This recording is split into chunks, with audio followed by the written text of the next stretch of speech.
Hey everybody, I'm Uriah Kiser, founder and publisher of Potomac Local News. This is the Potomac Local channel. Thanks for joining us here on YouTube or Facebook or even on our website, potomaclocal.com. We're glad you're here. We've got a lot of news to talk to you about today. We are in front of the National Museum of the Marine Corps here at Quantico. We were here for this morning's cake cutting ceremony celebrating the 250th anniversary of the United States Marine Corps. They were having a birthday party, and they invited us to come, as well as 2,000 other people, 2,000 others, all Marines, many of them local, who came to the Marine Corps Museum today, despite the fact that it remained shut down due to the federal government shutdown. But the atrium was open, the open floor gallery was open, and that's where we were to watch the ribbon cutting ceremony. And we'll have video of that, and I'll get into that in a second. Also today, we're talking about the Stafford County Board of Supervisors.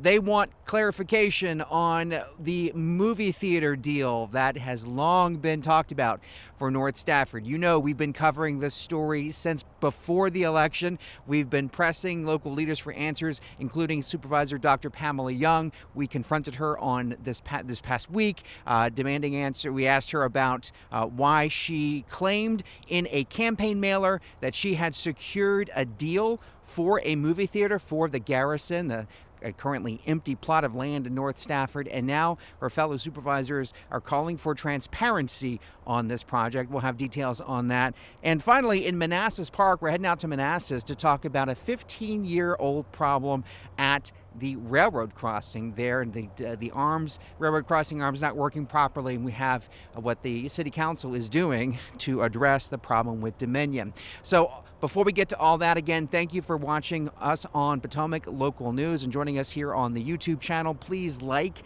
and subscribe to this channel and hit that bell notification for more local news. If you like local news and want to find out what's happening where you live, anywhere between Fredericksburg, Manassas, and Woodbridge, and all points in between, you have found the right place. Please like and subscribe to this channel. And if you want more local news, sign up for our free email newsletter. Go to potomaclocal.com. Sign up for our free email newsletter. I send it out every day at 4 o'clock, and I pack that thing full of local news and headlines that you're not going to find anywhere else. It is the region's most comprehensive source of local news, sending out free every day. And of course, if you do want more, if you do appreciate what we're doing and you want exclusive access to our members' content, if you want to help keep the lights on, not only in our newsroom, but also the lights shining on the issues and that matter most to us that live in here in Northern Virginia, please consider becoming a member at potomaclocal.com. Go to potomaclocal.com, become a member. Your financial support, your membership helps us keep telling the stories in our community that matter most. Thank you to all the new members that have joined in November so far this month. We've seen it's just an incredible amount of new membership since October in the past month and a half. So we thank you very much for your continued support of local, trusted journalism in our communities here between Fredericksburg, Manassas, and Woodbridge. So let's get on to where we're at the Marine Corps Museum here at Quantico. This morning we had the 250th birthday of the National Museum of its 250th birthday of the Marine Corps celebrated here locally at Quantico, the crossroads of the Marine Corps as they call it here at the museum. More than 2,000 Marines, veterans, and families attended, and as I mentioned before, even as the museum's galleries remained closed during the federal shutdown. Now, the organizer of this event, the Marine Corps Heritage Foundation, hosted and funded the celebration without any federal dollars. So this museum is important. It's important to know that it is a public-private partnership between the the Marine Corps Heritage Foundation and the federal government, essentially the U.S. Marine Corps. It's a public-private partnership, and this museum is normally open every day of the year except for Thanksgiving and Christmas. But obviously, the federal shutdown has impacted that. We're waiting on news. Possibly the shutdown could be ending. So we'll be Today, if Washington legislators vote on that, so we'll be waiting to hear more. But despite the shutdown, some 2,000 people were invited into the museum today to celebrate the birthday. And the ceremonial cake, they do this every year, but this year, obviously being 250th, it was very special this year. And there's a ceremony where during the cake cutting, where they give the oldest, they pass the first piece to the oldest living Marine in the room, and he was 103-year-old World War II veteran James Westcoat. And then the oldest Marine passes that piece down to the youngest Marine. That was Private Ochoa, symbolizing a passing of tradition from the oldest to the youngest. Ochoa was born in 2006, and he enlisted is more like it, enlisted in the Marine Corps this past July 2025. So we talked to Major General retired Jim Lukeman, who is with the Marine Corps Heritage Foundation, and talked about this museum behind me being such a key point in the ability for the Marine Corps to tell its story. Right off I-95, about 45 minutes south of Washington, D.C. So it's a great place to go. What you'll get here is 250 years of American history through the eyes of the Marines. And the way the museum is designed, it actually puts you in the experience. So a visitor that goes through the galleries will find themselves walking through a helicopter and getting out on Hill 881 South in Vietnam in 1968.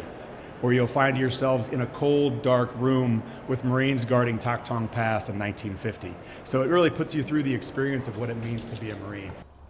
The museum marked its 19th anniversary this year and plans a 20th anniversary celebration next year in 2026. Lukeman says it remains a major draw for Northern Virginia and school groups nationwide. He also notes that governors across all 50 states hosted simultaneous Marine Corps cake cutting ceremonies supported by the American Bakers Association. So big anniversary, big 250, and all coincides with the nation's 250, which will be celebrated in 2026. So big celebrations happening here locally at Quantico and of course across the country, as we heard Lukeman say. So thanks to everyone who came out today. It was a cool sight. It really was. There was singing, and there was a lot of camaraderie, a lot of oorahs from the Marines in the audience here, and obviously a long line to get some of that cake. So it was a very cool sight to see. Switching gears now to Stafford County, where we are continuing to watch what is happening with the Garrison, and in particular a movie theater, a long talked about movie theater for the Garrison. Will it, won't it be built? Will anything ever be built at the Garrison? Well, we are watching that, but in particularly this movie theater, which has been talked about since 2015, is now caught the attention of the Stafford County Board of Supervisors. They want to know whether a long-promised movie theater is still planned at that Garrison mixed-use development. This is right off Garrisonville Road 610. This mixed-use development, which is planned for apartments, townhouses, retail shops, restaurants, and the movie theater, which was supposed to anchor this project here. Supervisor Darrell English requested county staff obtain the theater contract from the developer, the Pence Group, and this comes as Bob Pence stood before supervisors just a few weeks ago, back on October 22nd, and said that there is no deal for a theater currently in the works. There was a deal, but Regal Cinemas, the one they had a deal struck with, filed for bankruptcy, and that deal fell through many years ago. And so Pence stood before the Board of Supervisors saying there was no deal. Now, this contradicts a campaign mailer from Supervisor Pamela Young claiming she has secured a new movie theater. And we pressed Young on this issue, and here's on this past Friday, here's a look at that video. Supervisor Young, can you explain why you sent out a mailer claiming there's a theater? All supervisors on the board supported seeking clarification of whether or not there is a deal for a movie theater.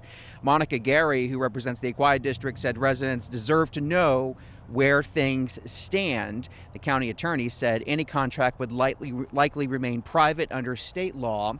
But the Garrison site on Garrisonville Road has remained undeveloped for decades, symbolizing one of the county's biggest stalled retail projects in recent memory. So we'll be watching this and covering this, and we'll continue to ask these questions. We are getting questions on why nothing has happened at the Garrison in 10 plus years, why that land remains vacant, why the supervisor sent out a campaign mailer saying that she had secured a deal when the developer said there is no deal. And we will continue asking these questions to get you the answers that you are seeking. We will continue to ask those questions. Now, finally, we're going to switch to Manassas Park now, where a Dominion is looking into stray voltage at the railroad crossing at Manassas Drive. So the problem here, the rail crossing on Manassas Drive has suffered years of malfunctioning gate arms that stay down long after the trains pass. This was a topic that came up during the city council meeting this past week. Now, the findings, Dominion Energy says the engineers now trace the issue to stray voltage affecting the railroad signal system. Norfolk Southern and the city have tracked down the problem for 15 years. Norfolk Southern being the previous owner of the tracks. Those tracks have now been sold to the state, and the state is now the operator of that tracks, and that ownership is being transferred over the course of several years to the state. So again, they've been working with to track down this issue, and it says that the spikes intensified in summer 2025, based on the notes that we wrote based on the city council meeting.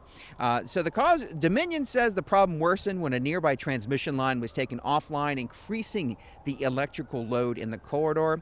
Engineers say data centers are not to blame, though regional energy demand continues to stress the grid. That's important. So the area, not just in Manassas, but across Virginia, is seeing a proliferation of data centers that power the internet, and they are very power hungry.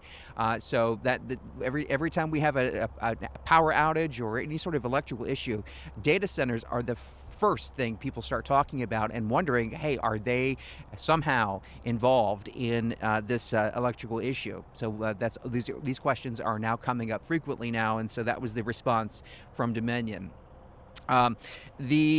As we continued covering the council meeting, we've learned, as I mentioned, the tracks are now owned by the Virginia Passenger Rail Authority, and Norfolk Southern is still maintaining them and working on the transfer of ownership.